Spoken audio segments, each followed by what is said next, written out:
Hello, this is Pastor Matthew Woods from Grace Lutheran Church, and I'm coming to you live from the kitchen here at Grace Lutheran Church in New Albany, Indiana. And this is normally the place where we would be serving up big Thanksgiving meals, as we did 2 weeks ago. But today we come together, me and my friend back there. First thing we want to say today is Happy Thanksgiving to you, all of you. As we get started this morning, we want to title our time together, Giving Thanks in All Circumstances. Now, Thanksgiving remains one of my favorite holidays. I love the simplicity of Thanksgiving, getting together with family and friends, and you eat yourself into a turkey coma, watch the Detroit Lions snatch defeat out of the hands of victory, and enjoy the people you're with. It's just uncomplicated. I love that. It's wonderfully basic. No tree, no presents to buy, no eggs to hide, no costume to wear, no Valentine's flowers to bring. Thanksgiving is wonderful without all those obligations that are associated with most other times of the year. And it focuses on what we have, what we are, rather than what we don't have and what we are not. Today I want to turn our attention to a passage that's familiar to us during the Thanksgiving period. A lot of churches will use this as their text. Luke chapter 17, verses 11 through 19, which talks about a thankful Samaritan. It seems that there are good Samaritans and there are thankful ones. It says, while he was on his way to Jerusalem, Jesus was passing between Samaria and Galilee. As he entered a village, 10 leprous men who stood at a distance met him. And they raised their voices saying, Jesus, Master, have mercy on us. When he saw them, he said to them, go and show yourselves to the priests. And as they were going, they were cleansed. Now one of them, when he saw that he had been healed, turned back, glorifying God with a loud voice, and he fell on his face at the feet of Jesus, giving thanks to him. And he was a Samaritan. Then Jesus answered and said, were not all 10 cleansed? But the 9, where are they? Was no one to return and give glory to God except this foreigner? And he said to them, stand up and go, your faith has made you well. Leprosy, ironically enough, had brought together Samaritans and Galileans, but as soon as they were healed, they went their different ways. What was different about the 10th victim of leprosy? Well, it's a subtle difference, and we see it in the Greek words. Katharizo, which is cleanse, meaning no longer having the disease of leprosy, and the word healed, sasoken, meaning to be whole or well. This one carries overtones of rescue and to be saved. In other words, faith in Jesus resulted in this man's healing and a change in who he was. The other 9 ran to the priests so that they could return to their families as soon as possible. And who could blame them, really, honestly? To be indefinitely separated, or, if you will, socially distant from people we love has proven itself to be detrimental to our families, especially during this COVID time. People are lonely and they're feeling separated and isolated and afraid. Isolation has bred that loneliness and fear. Reports from families of our shut-ins report a high level of depression and sadness. These lepers probably had similar feelings in their isolation. Short of a miracle, none of them probably expected to hug or see their family again, especially their kids. Can you imagine not being able to hug your kids again? But before going back to his family, one man who comes to faith in Jesus after his healing makes it a point to thank the Lord before he goes to his family. And that's the spirit of Thanksgiving. Nothing brings focus to what we have until it's gone, or so they say. For this reason, I routinely encourage our confirmands to give thanks for their eyes, their ears, their senses, their good backs, their strong legs and flexibility, a hand strong enough to unscrew the Jiffy peanut butter, strong lungs, a healthy heart, a digestive system that actually works, And for some of the teenage boys, it works too well.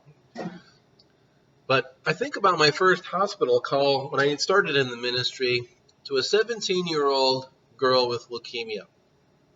She was lying in her bed, powerless to move, a bonnet on her bald head, with her mom on the other side. She was journaling for her because she didn't have the strength to do so that day. But I remember her saying, "Pastor, I look forward to being able to take a shower and brush my teeth again." And I thought about that. I do that every day without so much as a thought. But this young lady would have loved to have had that simple little thing back. She would have loved to have been able to do it. She gives thanks for it today, thankfully healthy and whole. Thankfully today she was, after many years now, since then, she's been married and has had kids, and nothing short of a true miracle in my mind. What a wonderful thing. Now this week, I turned 51 already. Seems like I just celebrated my 50th birthday. But things are not working like they used to be, and they're beginning to fade a little bit. Half a century of life has lived, and some say, well, it's just another day, a birthday. Others say it's a threshold of sorts.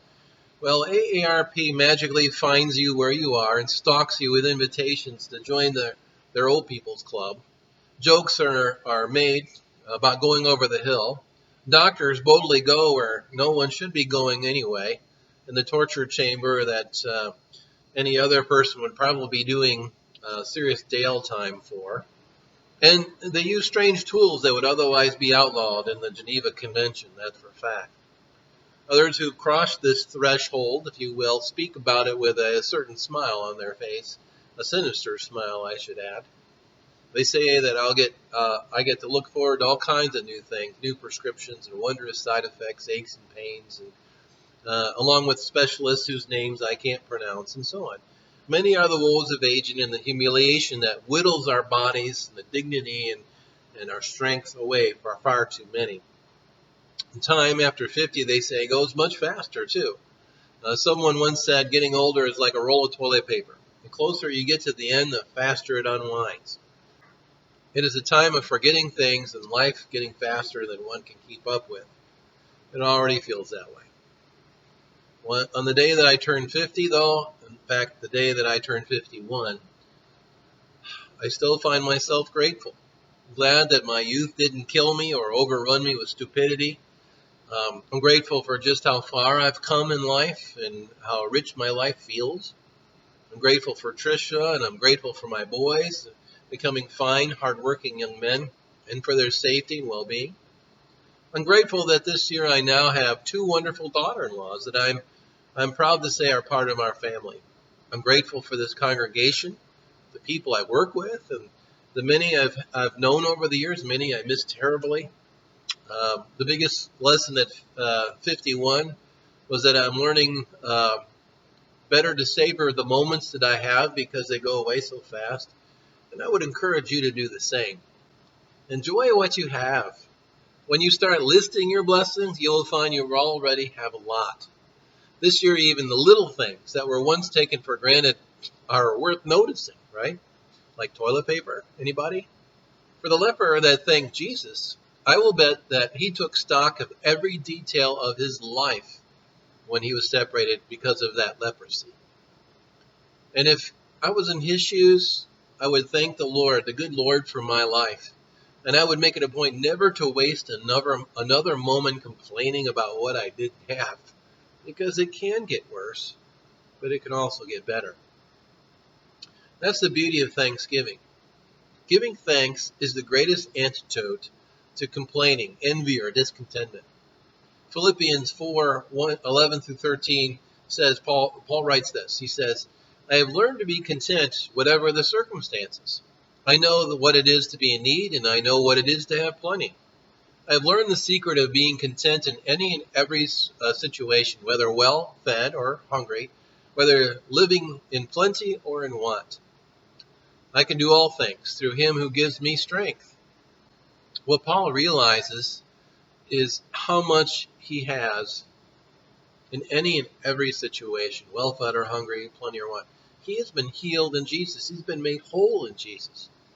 The man once chief of sinners is now saved. He's made whole and therefore no longer limited by things he doesn't have.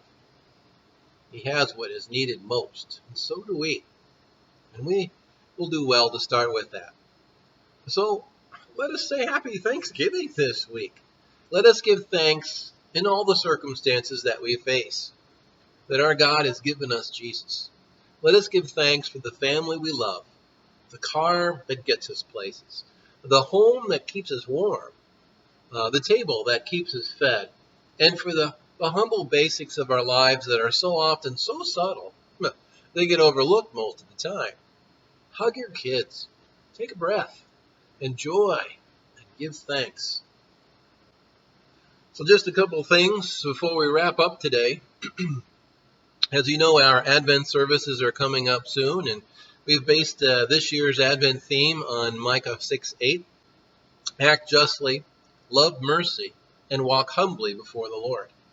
And so each week, starting on the 2nd of December, December 2nd, December 9th, and 16th, those will be our midweek Advent services, and they'll be in-house. We also have our Christmas services coming up, and the lights will be on, the doors will be open, and for those of you who are comfortable, you can come and attend and worship with us. Our Christmas Eve services will be online, of course, and we'll celebrate nonetheless. But anyway, we press on and go forward because that's what we do. But also want to give thanks today for all of those who donated for our turkey baskets that were given out this last weekend. We gave out 30 baskets to families, 30 families, and we're so grateful for the chance to do that and to make a difference for those families. And as you know, Christmas coming up, Pastor Kishnik will be collecting for gifts for kids fairly soon, and that's something to keep in mind and prepare for. And as we move on, we go forward. We do so in the Lord, and again, give thanks for what you have, because it is a good thing that we have what we have in the Lord, and that can never be taken away from us.